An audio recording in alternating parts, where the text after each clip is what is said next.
डाली किलो 200 टंका केमी बर्तमान लोक चलिए यहाँ को से चिंता करूँ। तेणु आम आशा करूँ सरकार सहृदय निश्चित भाव में ज्ञान उदय हम सरकार सद्बुद्धि दिंतु भगवान जगन्नाथ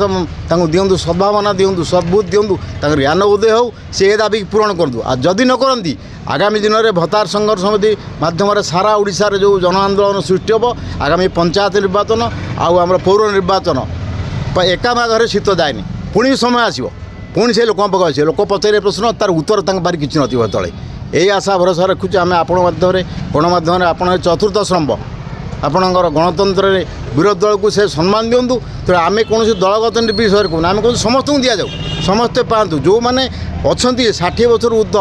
79 वर्ष पर्यंत बहु लोक भी गाँ गहली अच्छा से भी चाहूना भत्ता ना कहीं जार स्वच्छल अच्छी से नवाक भी चाहूना। तेणु कथा हो जो मैंने आवेदन कर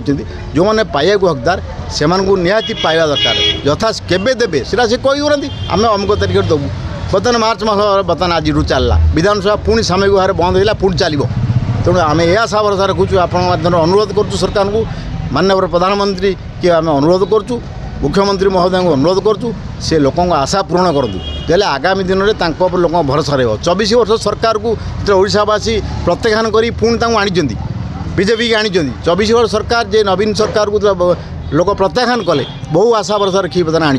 तेणु आम आशा करूँ निश्चित भाव में बीजेपी सरकार उपर लोक आस्था अतुट रहू। तेणु ये सद्बुद्धि हो से दिंतु भत्ता निश्चित भाव वृद्धि करूँ 60 ରୁ 79 जो 54 लाख हिताधिकारी अच्छा केते टଙ୍କା खर्च हम बजेट से अर्थ योजना करूँ अर्थ मौजूद कर दिंतु। यही है आमर आपण माध्यम अनुरोध आम दाबी ये हूँ कथा। सरकार 12 कोटी टंका केमिति बांटिबे केते जण लोकन को केते जण झिउ को भाग देबे अभांतर कथा अभांतर जुक्ति ये सरकार किपरि अभांतर कार्य करूछन्ती आमे बुझी पारुना जनसाधारण मध्ये बुझी पारुना जे अभांतर जुक्ति को जुक्ति रे उपस्थापना करिबा। तेणु 1000 टंका नदेले लोक भोक पाथरे मरि जिवे दउचन्ती आपण 1000 टंका